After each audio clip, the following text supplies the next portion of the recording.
Assalamualaikum dan selamat sejahtera. Pada hari yang mulia ini, kami akan membincangkan tentang topik poligami. Mengapa ia dibenarkan?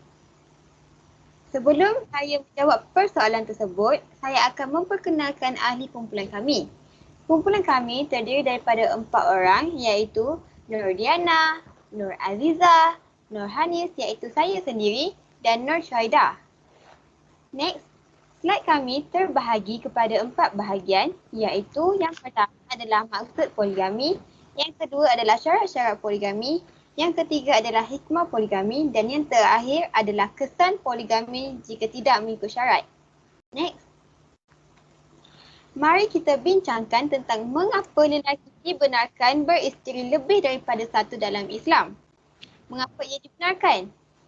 Next. Pada zaman dahulu, Rasulullah juga berpoligami. Rasulullah mempunyai 11 orang isteri. Antara isteri Rasulullah ialah Hafsah binti Umar. Rasulullah berkahwin dengan Hafsah kerana mahu memberi perlindungan kepada balu sahabat yang gugur di medan perang. Seterusnya, Zainab binti Huzaimah. Rasulullah berkahwin dengan Zainab kerana mahu memberi perlindungan setelah kematian suami dan memberi kasih sayang kepada anak yang kehilangan bapa. Next. Rasulullah berkahwin dengan Ummu Salamah binti Umayyah kerana mahu memuliakan isteri sahabat yang telah mati syahid. Maka jelaslah bahawa perkahwinan Rasulullah bertujuan untuk menjaga para isteri sahabat baginda yang telah gugur di medan perang. Next.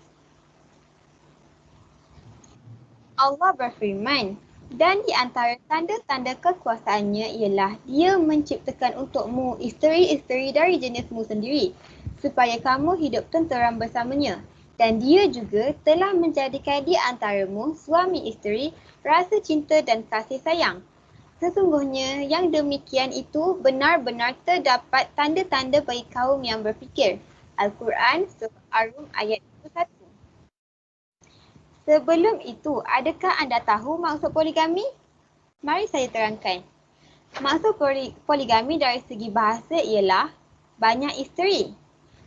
Maksud poligami dari segi istilah pula ialah lelaki yang beristeri lebih daripada 4 dalam satu masa. Hukum berpoligami adalah harus, tidak wajib ya.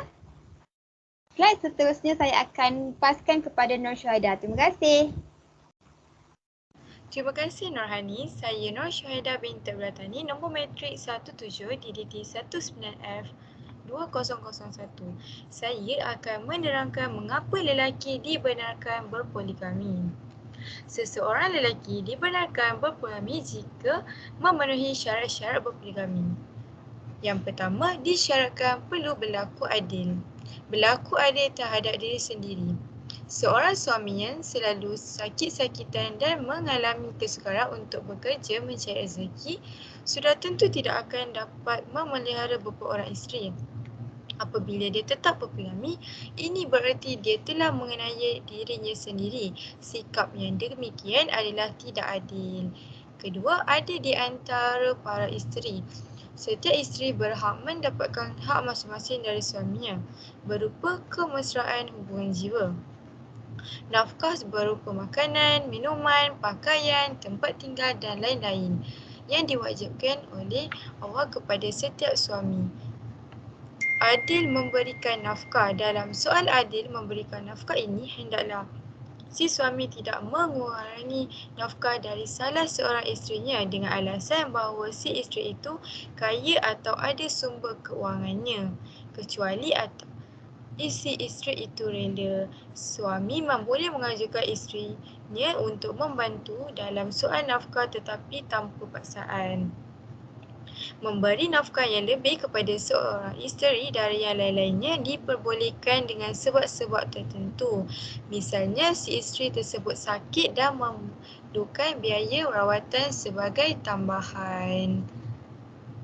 Sebagaimana yang difirmankan Allah SWT, kemudian jika kamu bimbang tidak dapat berlaku adil di antara isteri-isteri kamu, maka kahwinlah dengan seorang saja atau pakailah hamba-hamba perempuan yang kau miliki. Yang demikian itu adalah lebih dekat untuk mencegah supaya kamu tidak melakukan kezaliman. Al-Quran Surah An-Nisa ayat 3. Next. Nombor 2, membatasi jumlah isteri yang akan dikahwininya.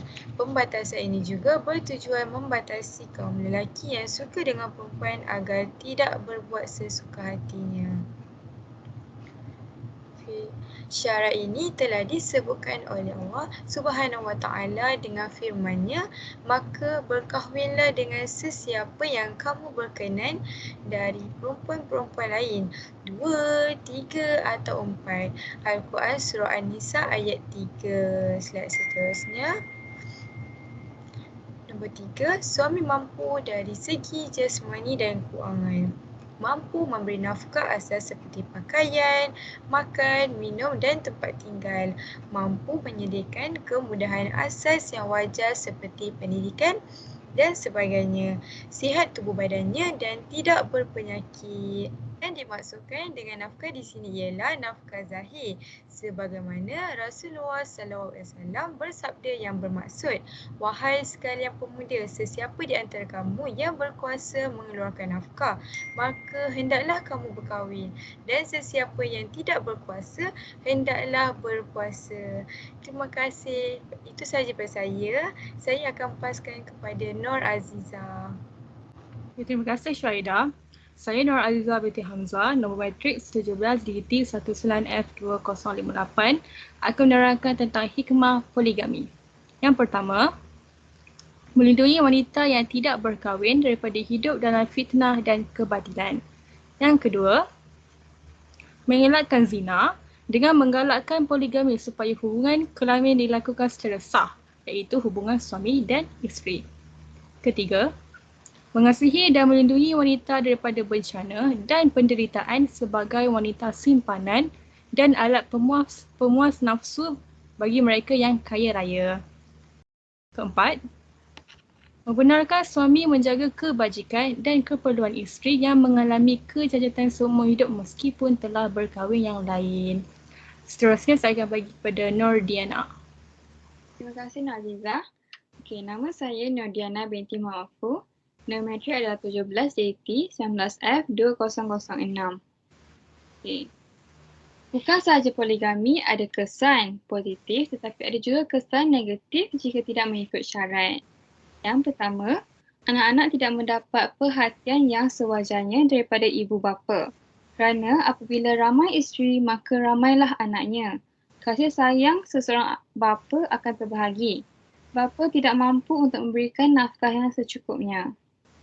Kedua, berlakunya pergaduhan antara isteri kerana mempunyai perasaan tidak puas hati. Suami berat sebelah dan memilih kasih antara isteri-isterinya. Okay. Yang terakhir, mendapatkan kemurkaan Allah kerana tidak berlaku adil.